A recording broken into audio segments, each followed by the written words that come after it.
Step into the shadows as we delve into the chilling tale of one of America's most notorious serial killers. On our next bone-chilling episode, we begin to uncover the horrifying legacy of a man known as John Wayne Gacy. Tonight on Newsworthy, 2 words and 2 question marks.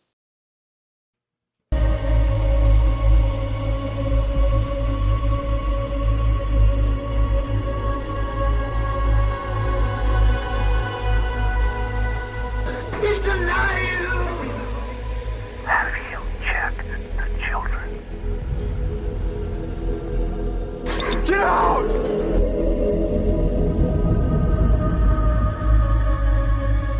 You have scoured the podcast world and finally found us, Newsworthy with Steve and Jerry, where we delve into all things mysterious, macabre, or out of this world, and decide if they are truly newsworthy. 2 words and 2 question marks.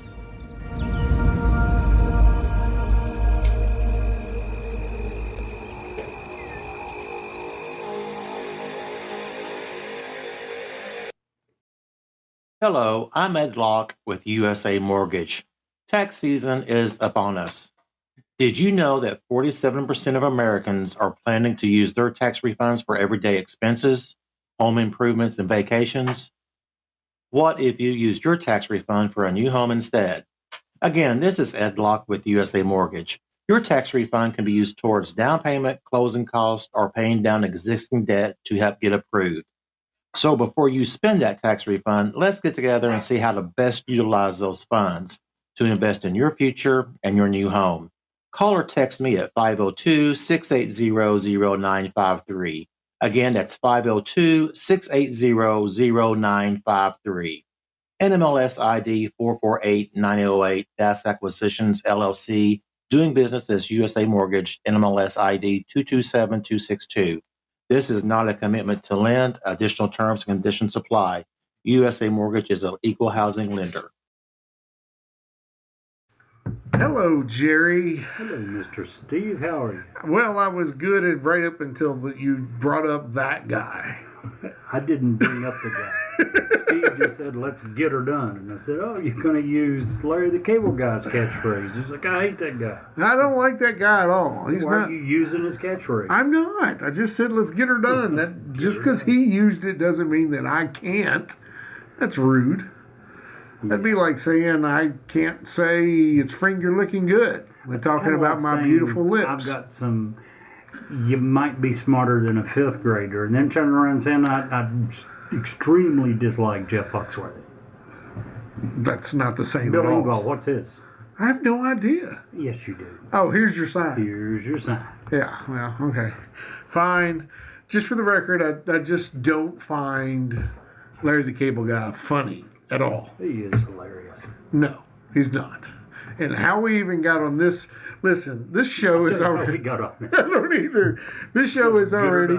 Listen, and I know that you guys we don't do live anymore, but we're an hour behind tonight because I convinced Jerry almost to buy some different shoes. You didn't convince me. I found them and said, hey, what do you think? Aren't these pretty cool? Well, I would have, if they could have actually looked like poop, and I would have told you they were cool. But just to get me to get a different pair. Yeah, pretty much. You know, that way you start the process of catching up with me. Although I was also going to buy a pair of them. So. Exactly. That doesn't count, though. Pair. I am a shoe whore. So. But yours were ugly. Huh? The one you were going to get was ugly, and I can prove it. Just look at the name of the email. Well, that doesn't count. You named the email. It doesn't matter. Oh my gosh. Ugly shoes. Jerry. So, how's your week? My week was good. It's so busy. You know, I want to bring it up real quick. Ed Locke and USA Mortgage has been a long time supporter of our program and sponsor of our program. If you are in Kentucky or Florida, please, and you're thinking about buying a home, it's even in your wheelhouse to thinking about buying a home. call Ed Locke. He's phenomenal. Tell him what he does. He's not a real estate agent like you. No, he's not an agent. Ed is a mortgage broker. And why he would be, in some situations, he's actually better than a bank. Because banks have sometimes, unless you're talking about the really big banks, they have a very few products that they try to fit you into. Ed is much different. He takes all of the products. He has access to every loan product out there for the most part. And he finds the best one for your situation as opposed to pigeonholing you into what they have available. And, you know, I've worked with him on countless loans at this point. He's efficient. He's top notch. He gets it done. And so just want to thank Ed. I want to thank USA Mortgage for continuing to sponsor us. Absolutely. If you're buying a home in Kentucky, by all means, call me. I'd be happy to help you. But if you are anywhere in Kentucky, Ed's licensed in Kentucky and Florida. Call Ed. Anywhere else in the United States, call the 1-800 number on the ad that he runs, because they're going to get you to a different version of Ed, because USA Mortgage is an awesome company. So just want to throw that out there. Not because they're our sponsors, but because I do work with them on a daily basis. I know how professional, I know how awesome they are. From a real estate professional's point of view, it's so much easier to work with a loan mortgage officer that just wants to get it done. So you mentioned for them to call. Do you happen to have his number? I don't have it in front of me, honestly, which actually that's a lie. I actually do have it. You can call Ed directly at 502-680-0953. There you go. Yeah, just call him because he'll get it taken care of. He's actually at his beach house in Florida this week. Be nice. And I don't say that to criticize Ed. I say that out of jealousy because I also want a beach house in Florida. Don't we all? Huh? Don't we all? Yeah, right? So, anywho, yeah, that's what I got. You had a better week than I did, apparently. Why? What happened? A good friend of mine passed away. Oh, He stuttered. He was in prison. that's terrible. Poor guy. Didn't even get to finish his sentence.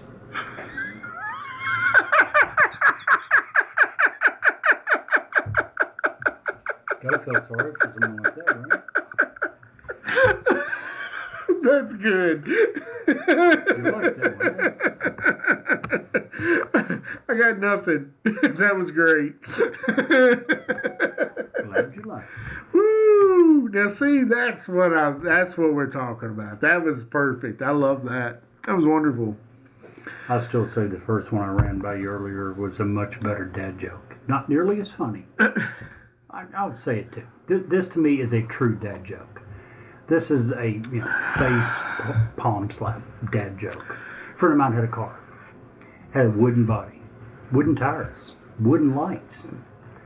You'll never guess what happened when he went to drive it the other day. What happened when he went to drive it the other day? Wouldn't start. Oh, gosh. Now, is that not a dad joke? So you went That's a true dad joke. You went for so good to so bad. Isn't that sort of the definition of dad joke, though? No, maybe, but no. That's a true original dad joke right there. One of the OGs. I still like that. Well, What do you got for us?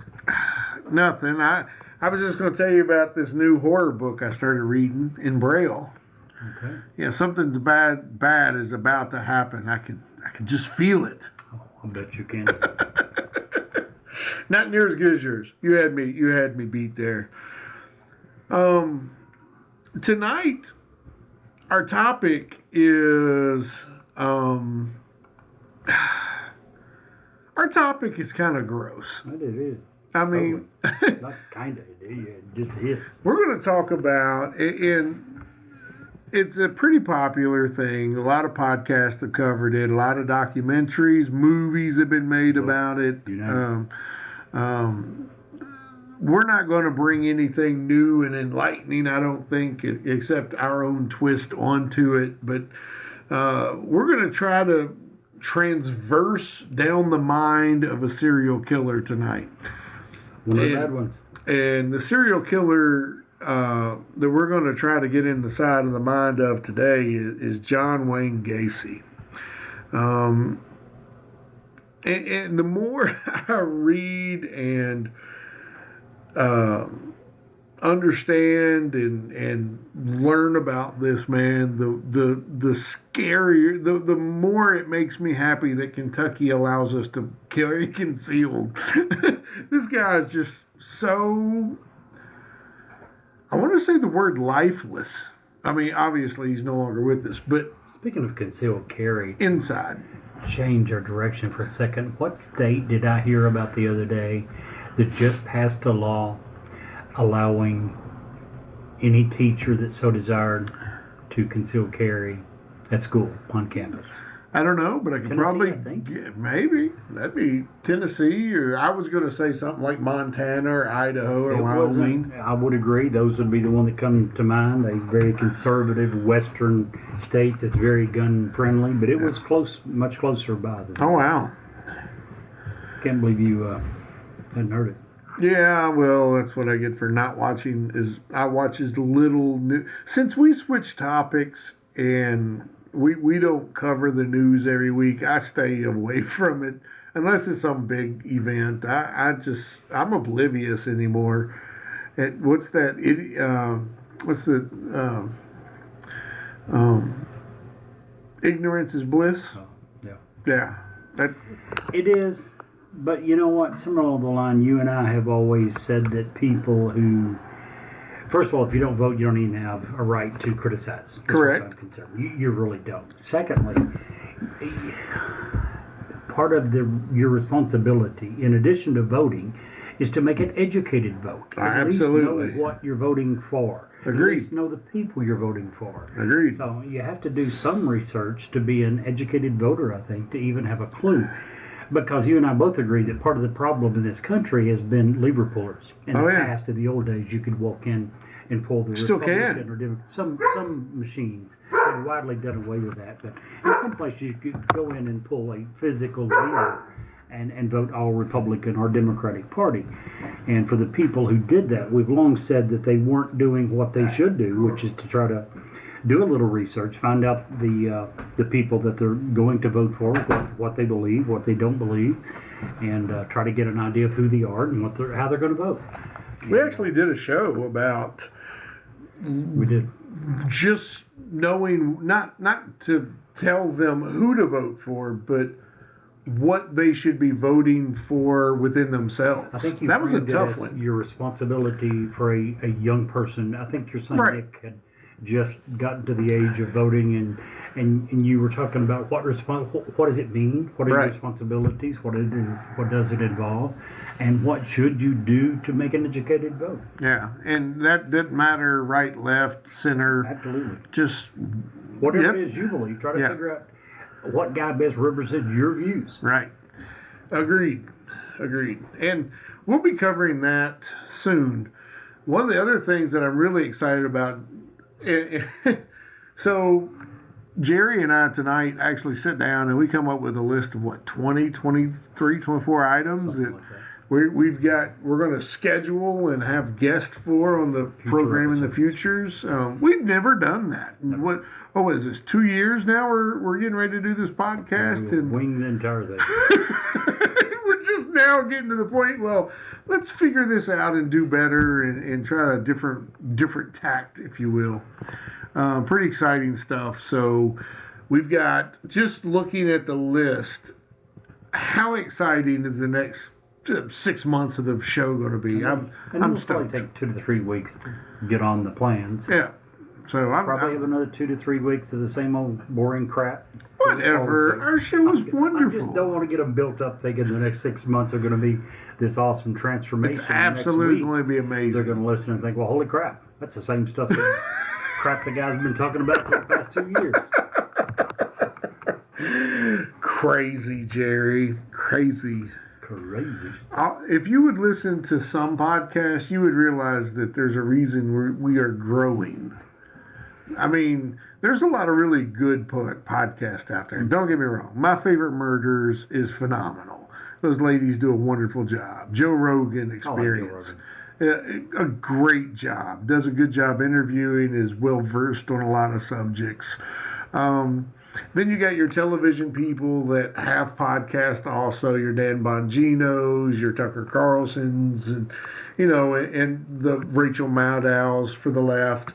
These are all people who do really good podcasts because that are already in the business. From the news I listen. Right, but they also do very good podcasts. Glenn Beck is another one who's excellent. Alex Jones, if you really want to go far right, he's a great speaker and he does a really good. Far right. The guy is crazy conspiracy theory. Okay, but he really is. He has an entertaining and engaging podcast. So, you have those guys. And then you have guys like us that are trying to get better every week, and that we're growing and we're going into situations where those other guys are. And then you have some that are like, why is this even a thing? I'm sure. But that's okay. They're doing their thing, and I'm not going to knock them. I'm just saying we do want to strive. We've done this a long time now. We're trying to get better every week. So that's all I'm saying. I agree. And I think the list that we've got, and we also, by the way, you didn't mention, but we hoped for several of these to have guests involved. Yeah, absolutely. If you're knowledgeable, and we'll have them try some interest to it. If you're listening and you have an experience and you want to be a guest on our show, send us an email to where, Jerry?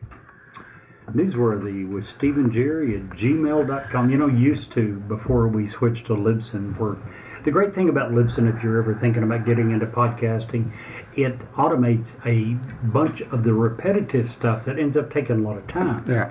The downside to it is, in the old days, you would ask me every episode to go through the phone number and email. Now, when you do, there's a brief moment in my head. I'm like, oh crap! I have any friggin' idea what this is.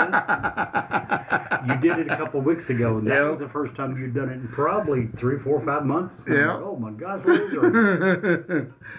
So anyway, we'd love to have you. We'd love to hear about you, hear from you.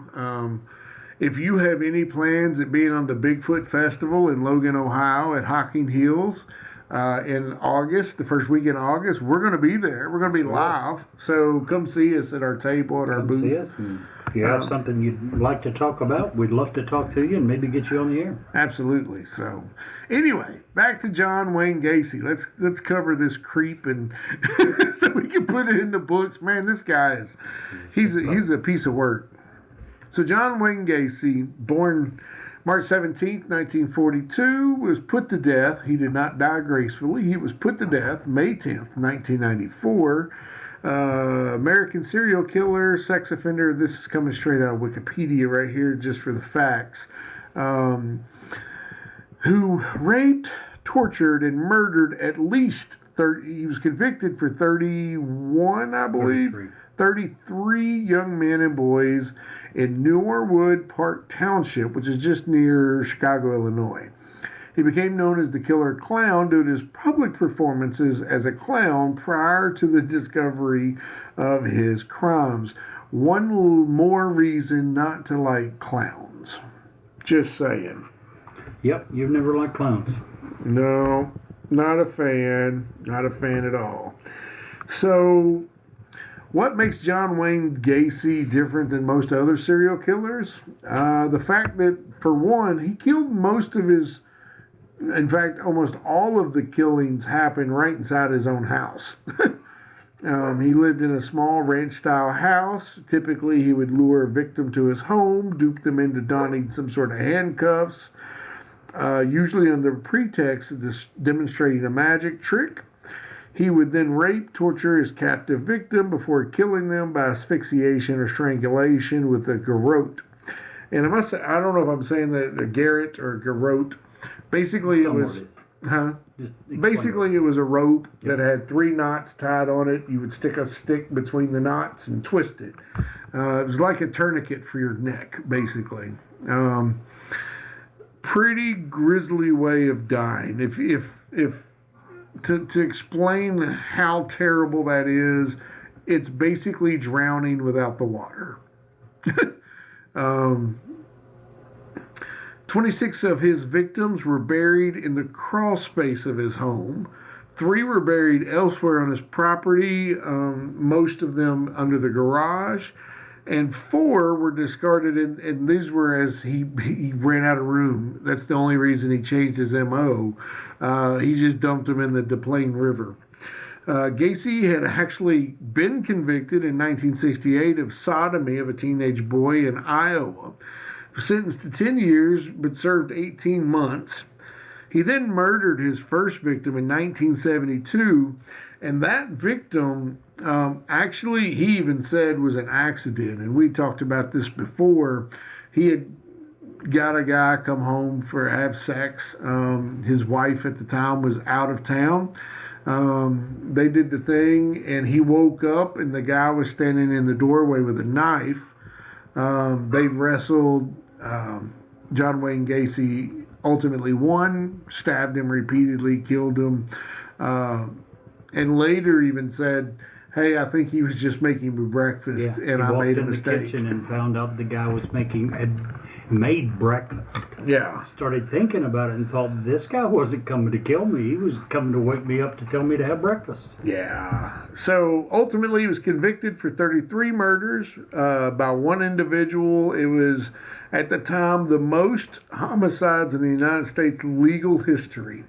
Gacy was sentenced to death on March 13th of 1980. He was then executed by lethal injection at the Stateville Correctional Center on May 10th, 1994. So, 14 years later, he was on death row? He sat on death row, yeah. Gosh. Crazy. So, how much do you want to get into, like, his origins? And because his dad was abusive, alcoholic.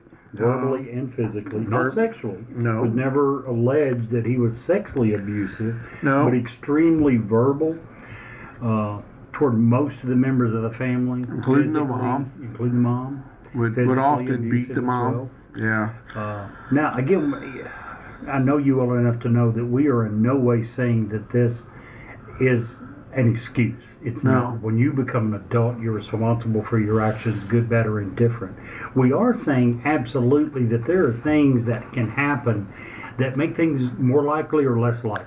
Right. So actions have repercussions. Absolutely, if they do. Are extremely abusive toward your children, there's going to be a price that they have to pay for that. Most won't go to this length. Right. But you're messing with people's heads when you treat them like a piece of garbage. You, as one of the people that should be one of the 2 people that love them the most and care for them the most and try to help protect them, and you turn that around and become verbally and physically abusive, I can't imagine the trauma that this puts children through. Yeah, I, as many of our listeners and followers know, I used to do foster care. We did foster care in our home for many years. And one of the most and I say horrific, I mean, we had some kids that went through some crap, okay? Let's just put it, they're in foster care for a reason. Yeah. But I'm not going to mention any names, but one of the kids we had, good dude, nice guy, he tried so hard to be well-adjusted, had a mom that was just, and I'm going to say it, his mom was shit. Okay, sorry, if that language offends you, but that's what she was. Like I would rather wipe things off my shoe than deal with this woman. He had been with us for 9 months, Jerry, and you'll probably remember me telling you this story when it happened. He'd been with us 9 months, had 0 contact with mom. He had lost some weight when he was with us because we were out in the yard, we were hiking, we were doing things, we were living life, going to the park up in Louisville.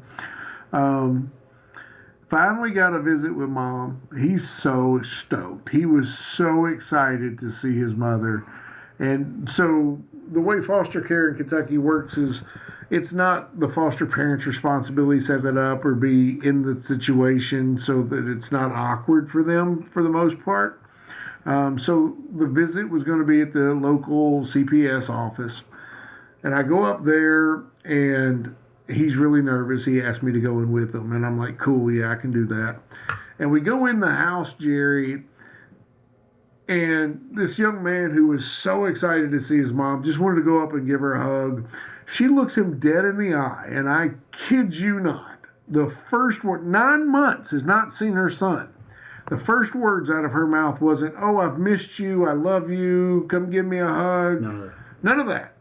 The first words out of her mouth were, oh, you lost weight. I thought you were going to be fat your whole life. I literally, it was every fiber. If God hadn't been with me that day, I would have probably strangled that woman. You know what the really sad part is? That, I'm guessing she probably thought that was a compliment. probably. She probably, in her sick, twisted, demented mind, thought, I'm going to make him feel good. Just, Yeah. There should be an IQ test before you're allowed to become a parent. There really should. I went to college with a guy. I'm not going to say his name, but he had, I'm not going to say that. He had a theory on life, and I probably shouldn't say it here. So, yeah. One of the things he strongly believed was you need to have an IQ test before you allow people to become parents. And the woman you're discussing is living proof of that. Some people should not be allowed. Just terrible. It was all I could do to, and eventually, the sad thing is, the goal is, until it isn't, the goal is always put replacement with the parents. Right. Until it isn't, until it can't be, until it ruled. Eventually, he went back. Less than a week after we went back, they called me and asked me if I still had a bed available so he could come back. And we'd already gotten new kids and couldn't take them. Poor kid. But long story short, we say all that. Not to make excuses for what John Wayne Gacy did, but you have to.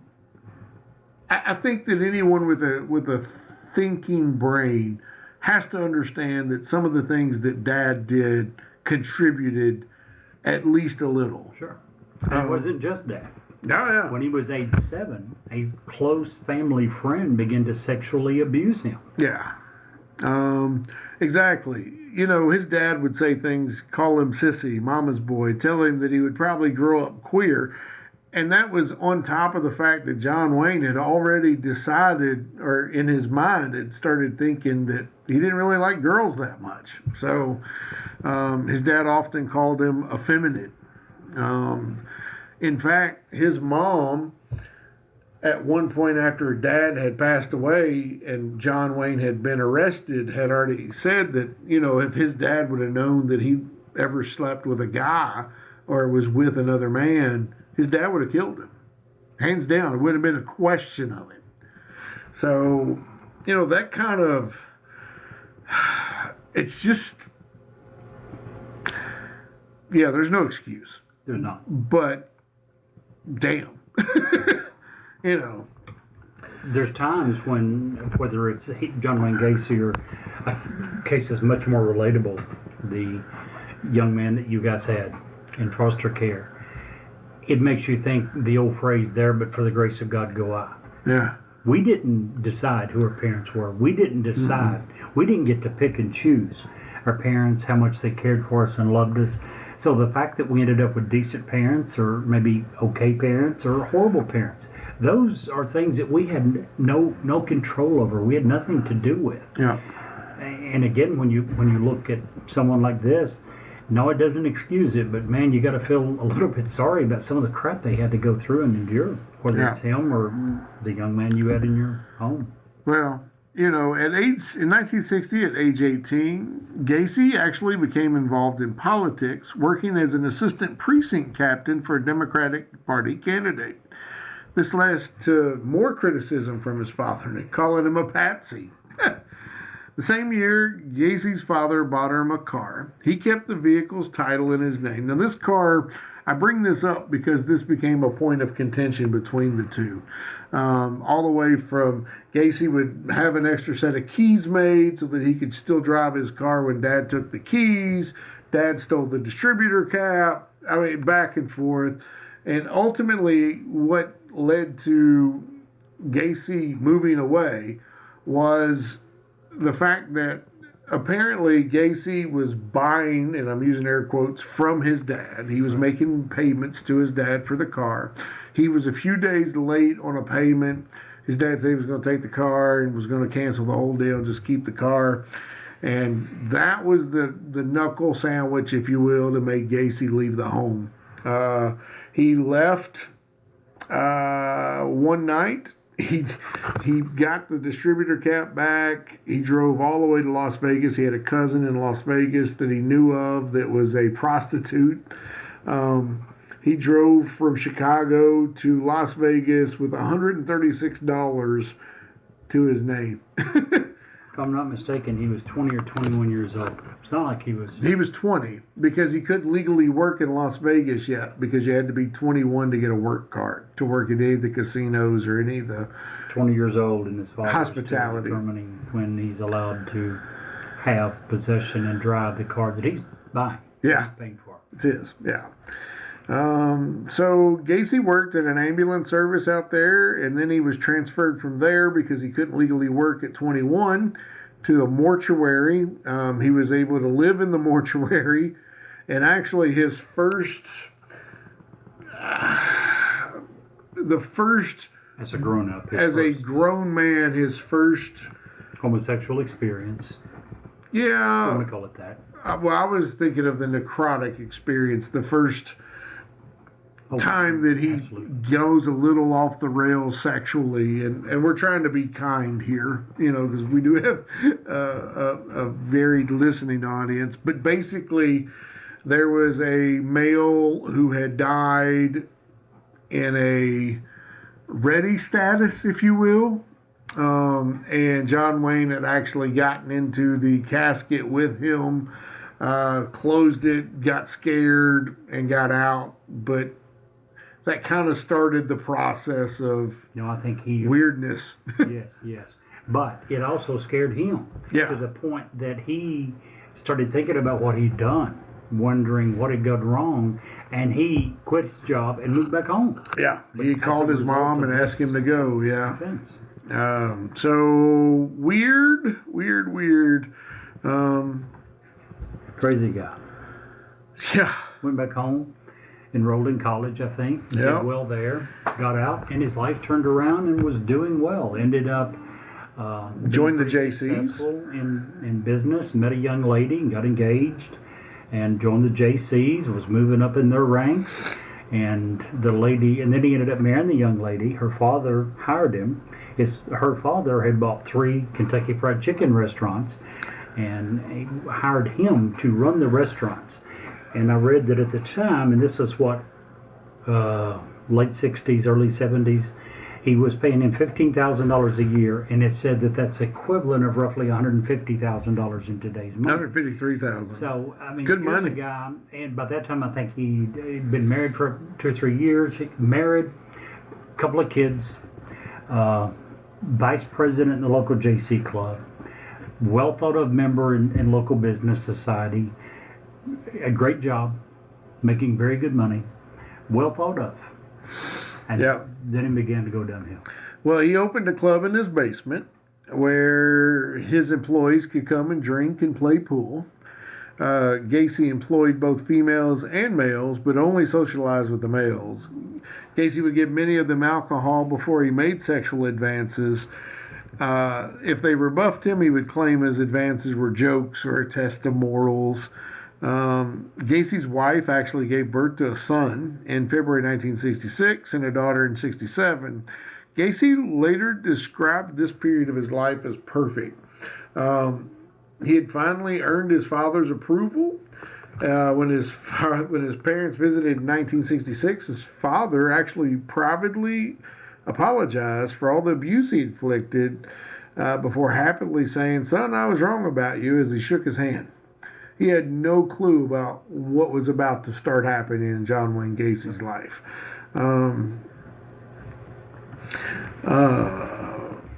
As he was already, and Jerry, I was a little confused. Was it his first wife that he told that he was bisexual? Second wife.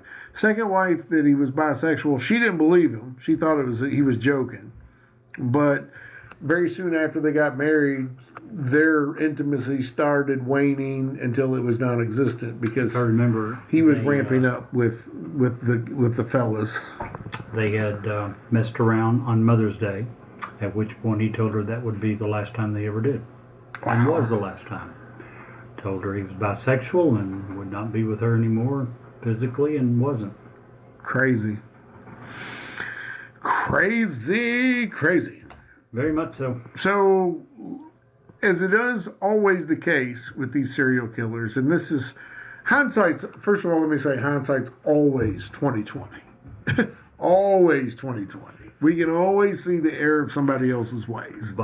But John Wayne Gacy, who killed well over 33 people, most even his own defense attorney thinks that there was dozens more. Gacy said it was in the 40s himself. Yeah. Just couldn't remember names and details. The number had gotten so high he couldn't remember all of them. The police had multiple opportunities to put an end to it right out of the gate. And for whatever reason, the dots didn't connect, the I's didn't dot, T's didn't cross. You talked about where he was at in 66, 67. And 68, if I'm not mistaken, was when he was charged with sodomy of the local teenage boy, the son of another JC member. And he was actually convicted and sent to prison with a 10-year sentence. So he was caught, and the dots were connected. They decided to let him out after a year and a half. He did 18 months time on his 10-year sentence. They let him out. He left that Waterloo, Illinois, I think is where he was at that time. Yeah. Moved back home with his mother in Chicago and went from there. But even in Chicago, there were multiple times when he was arrested or questioned, or people came and said, this is what he did to me. Different men had come and said he sexually molested me, he attempted to. And time after time, it wasn't taken seriously. Yeah. They talked to him and he talked his way out of it. Very charismatic. Very charismatic, a very, he was able to convince the police on multiple occasions that these young men were lying. And again, if it's the first time, and he's got nothing in his record. And again, we understand that we're talking in the late 60s, early 70s. Technology wasn't then what it is today. Even so, there were records of what he had done. Right. No one was bothering to go look at this guy's record, or otherwise they would have stopped and said, wait a minute, maybe we need to give a little more time to this. Like the conviction over in Waterloo, Iowa was never brought up again. Never. Until the very end, until he was caught. That was when they finally was, okay, he does have a record. He has been convicted and spent time in federal prison for this. Yeah. He, during his time where he spent in Amarosa State Penitentiaries when his first wife divorced him, she was awarded the couple's home, property, sole custody of their children, and alimony. The court ruled in her favor. And in September 18th, 1969, was granted their divorce. Gacy never actually saw her or his kids again. Crazy. During his incarceration, Gacy rapidly acquired a reputation as a model prisoner. Within months of his arrival, he had risen to the position of head cook. Figures he'd been working in a restaurant most of his life. He actually joined the inmate JC chapter and increased its membership from 50 to 650 men in 18 months. Gacy secured an increase in inmates' daily pay in the prison mess hall as he supervised several projects that improved conditions for inmates, including the installation of miniature golf course. He was presented with a Distinguished Service Award for his efforts made within the inmate JC chapter. That was in 1970. I understand he was a model prisoner. I get it. Should they be rewarded? You bet. I believe in giving people second chances. I also do not believe it should ever even be considered for a prisoner of a violent crime to be released after serving 15% of their sentence. He was given a 10-year sentence. He served 1.5 years. By the way, he was turned down for parole the first time. Yep, it's getting ready to cover that. I'm not for sure how long he had served at that point, but he was let go. He was released after serving only 15%. To me, if you're not served, and I don't know what the number should be, probably close to half. If you're given a 10-year prison sentence, why are we considering letting you loose before you've served at least half that time? It's even less now because the prisons are so Less overcrowded. than 15%? Oh, I'm sure. Unbelievable. Plus, you get time served if you're whatever time you're in the county jail waiting for your trial, which takes forever now. And that may have been the case with him. I'm not for sure, but yeah, he didn't serve enough time and all that. On Christmas Day, 1969, Gacy's father, the alcoholism caught up with him. He died from cirrhosis. When informed of his father's death, Gacy collapsed to the floor, sobbing. He actually requested supervised compassionate leave to attend his funeral and was denied. But to prepare for his second scheduled parole hearing in 1970, he actually completed 16 high school courses and obtained his diploma in 1969. So Gacy was granted parole within 12 months, with 12 months probation on June 18th, 1970, having served 18 months of his 10-year sentence. Conditions of his probation included a nightly curfew and that Gacy had to relocate to Chicago to live with his mother. On his release, Gacy told his friend and fellow JC, Clarence Lane, who picked him up from prison, that he had remained steadfast in his beliefs that Gacy was innocent, that he would never go back to jail, that he intended to reestablish himself in Waterloo. However, within 24 hours, Gacy had in fact relocated to Chicago. He arrived there by bus on June 19th and took a job as a short order cook. It didn't take long, however. On February 12, 1971, Gacy was charged with sexually assaulting a teenage boy who claimed that he had lured him to his car at Chicago's Greyhound bus terminal, driven him to his home, where he attempted to force the boy to have sex. The court dismissed this complaint when the boy failed to appear. On June 22nd, Gacy was arrested and charged again with aggravated sexual battery and reckless conduct in response to a complaint found by another youth who claimed Gacy had flashed a sheriff's badge, lured him into his car, and forced him to perform oral sex. These charges were dropped after the complainant attempted to blackmail Gacy. The Iowa Border Patrol or Parole did not learn about any of these incidences. Again, we understand technology wasn't then what it is now. There's no reason back then for a convicted felon to be released, move to an adjoining state, commit these acts within the first 2 or 3 years of being out, and the parole board at his original state never finding about any of it. Gacy's parole ended on October 8th, 1971, and a month later, the records of his criminal convictions in Iowa were sealed. Which I don't get either. Why would you seal He them? wasn't a juvenile. I don't know why these felony convictions were sealed. I don't have a I clue. didn't understand that at all. No idea, man. I read it, did a little research, could find no reason for it. I can't imagine a crime where that would be the right approach. Can you? No. For an adult? No. For anything, much less Sexual assault. Sexual assault on a minor. On a minor. I can't imagine that would. Yeah. But that's what happened. So 8213 West Summerdale Avenue.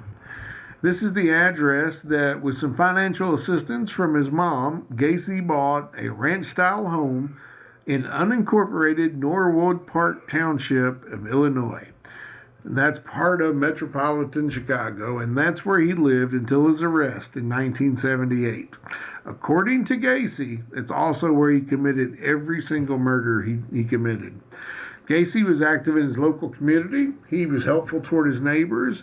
He willingly loaned construction tools and plowed snows from neighborhoods, walked free of charge. Model, and I'm using air quotes, big air quotes here, a model citizen. He appeared that way. Yeah. Most people would have probably thought he was. From 1974 to 1978, he hosted several themed annual summer parties. These events were attended by up to 400 people, including politicians and neighbors. In 1971, August, he actually became engaged to Carol Hoff, who he dated briefly back in high school. Carol and her 2 young daughters from a previous marriage moved into the house soon after. They were married on July 1st, 1972. Gacy's mother moved out of the house shortly before the wedding. This is the wife that Gacy had told that he was bisexual.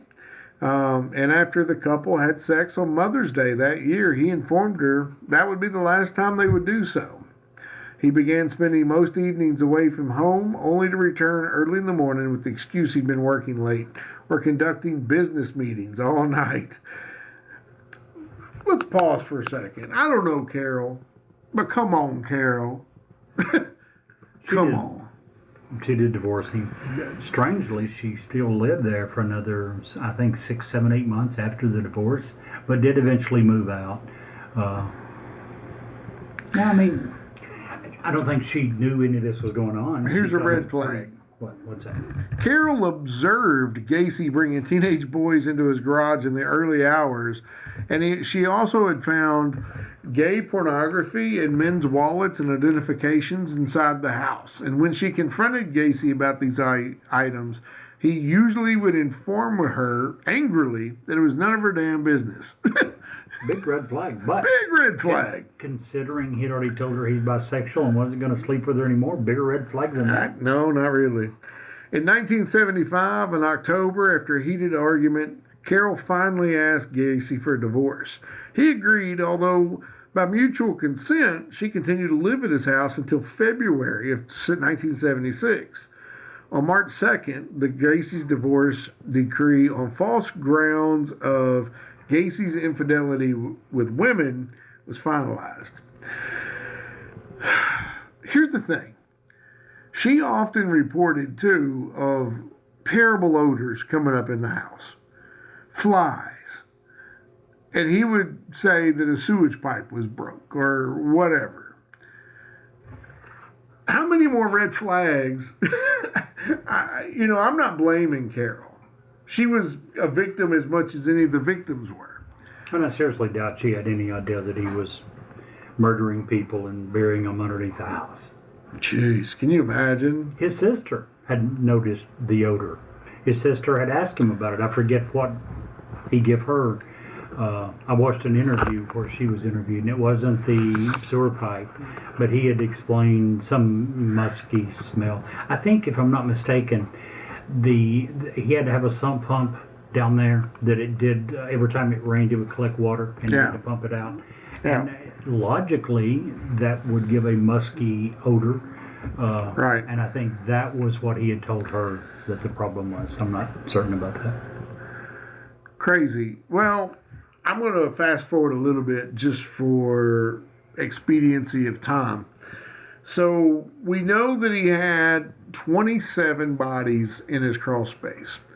The first few bodies he would put down there, and he started haphazardly. But as they started going, he started stacking them. He started pushing them side by side. And when the police actually, the only reason they ever found it was they eventually got a search warrant for his house. And they didn't find anything initially. They noticed the smell, and one of the officers on their way out, they were already in their car driving away, remembered where he smelled that smell from, and it was the morgue. And that's when they went back and they decided to do a more thorough search, and that's when they found the bodies. 26 of those were buried in his crawl space. Did you read how many of those graves he dug? He told police, and they think he's probably correct or close to it, that he only dug 5 of those graves. He hired employees of his to dig the rest. Really? Some of these boys that were spending the night, not all of them were getting murdered. Some of them were long-term relationship guys. And he had drawn specific maps and had told them, again, his bait in the crawl space would collect water. Yeah. He convinced them that he was having drainage tile installed, and he would draw specific locations and request that they dig a ditch 2 feet wide 6 feet long and 2 feet deep. Some cases 3 or 4 feet deep, and that's when there was more than one body stacked. He only dug 5 of these graves. Gosh, can you imagine? They believe. He told them they had several employees that testified that they had dug ditches down in the crawl space. Unbelievable. Just to be, and I guess if they happened upon another body part, he just wiped them out at that point, put them in the hole. Well, supposedly he had threatened them and told them you have to dig exactly something about some old electrical wires that were buried in the vicinity. If you deviate from this, you might electrocute yourself. So you have to make sure you dig exactly where I tell you. Crazy. Very controlling guy. It's one thing to imagine someone doing this, but getting someone else to go down into this, and it wasn't very roomy. It was pretty enclosed spaces. Obviously, he didn't enjoy it. Very physical, manual labor. But yeah, he was hiring other young men to go dig the graves for the other young people he was killing. By the way, he claimed on numerous occasions that he was not the only person committing these murders. Oh, yeah. He said that lots of people had access to his crawl space and to his garage. He said that there was a few. I don't know if you read, but in 2012, some investigators went back and did a little bit deeper research, and they found that he was on business trips. He was out of town when at least, hold on one second. Gacy himself claimed that he was not in Chicago when 16 of the identified victims disappeared. In 2012, 2 Chicago lawyers said that they had uncovered travel records that showed that he had been in another state at the time of at least 3 murders, implying that he had one or more accomplices. Insane. A couple of these boys who lived in the house for long periods of time, who knowingly admitted to digging some of these graves, he said was in on it. And he said that in some cases he had nothing to do with some of these bodies. He claimed that on a couple of trips he came home and there was these dead people, and he was like, well, okay, I guess I've got to bury these too. Huh. Jerry, I think that John Wayne is going to require a part 2. I don't think we can do this justice if we try to wrap it up without getting in, because there's a whole other article I want to cover, and we're already pushing our time limits. I agree. So let's call this. Just now got into the possibility of some other people being involved as well. Yeah. So I would agree with you. So let's cut short. Let's do a part 1, part 2 in John Wayne Gacy, and Number 2 shortly. yeah, I think that would be good. We will stop here. We'll get into his claims, his demands for lie detector tests and all of that interesting stuff in the trial, and this other article in part 2. How does that sound to you? Sounds great. Next week, same bat time, same bat channel? Same bat time, same bat channel. There you go. Man, that episode is really interesting. And if you'll stick around for us for just a few commercials, we have another great story to tell you. Hi, this is Ed Locke with USA Mortgage. When it comes to buying a home, the process can be overwhelming and confusing. With so many options, it can be hard to know where to start. That's why it's important to work with a certified mortgage loan originator. I have the knowledge and expertise to guide you through the process and find the best mortgage option for you. I will work with you every step of the way to ensure that you are getting the best deal possible. So if you're looking to purchase or refinance, please reach out to me at 502-680-0953. So don't take on the stress of buying a home alone. Work with me and I will make your dream a reality. Trust the professionals and make your home buying experience a positive one. MLS ID 448908, DAS Acquisition Company, LLC, doing business as USA Mortgage, MLS ID 227262.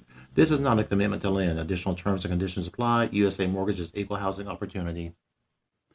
If you want us to review or rate your product on air, if you have suggestions for new episodes, awesome ghost stories, or anything else, please reach out to us. Our email address is newsworthywithsteveandjerry@gmail.com. Our text number is area code 540 709-1318. And now, back to the story. Gary, as a former professional wrestler, there are some pretty shady spots that you can get into. There's a lot of the indies, those places get pretty, when a lot of times when you're new and you're a greenhorn, you're wrestling for your dinner. Sure. And some of the other people there are wrestling for gas money. A lot of these indie shows. Right. And a lot of the promoters can get pretty shady. Tonight's bonus story is about a promoter who kind of got in bed with the wrong people. Okay. In early 2008, legendary Las Vegas wrestling promoter Buffalo Jim Barrier began receiving a series of disturbing threats. Letters had been delivered to his auto mechanic shop that he owned, warning him that his life was in danger. One of them even listed his home address and read, "Make sure you're not being followed." And on April 4th, Barrier reportedly received a call from a hitman with yet another warning. Later that day, he called one of his friends, a local journalist, and made an eerie prediction about exactly how he thought he would be murdered. He said, and I quote, "They're going to do it through a woman or they're going to try to drug me." And 2 days later, that's precisely what happened when Barrier turned up dead in a motel room with a bottle of pills beside him and messages from a mysterious woman on his phone. However, the police came to the conclusion that he simply died from heart problems after snorting too much cocaine.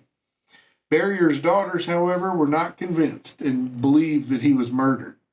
For one thing, Barrier had been involved in a decades-long feud with his landlord, Rick Rizzolo, a notorious strip club owner with suspected ties to the mafia. Nevertheless, this chilling case remains unsolved today. Just kind of weird. And Jerry, if you can't see the light, Be the light.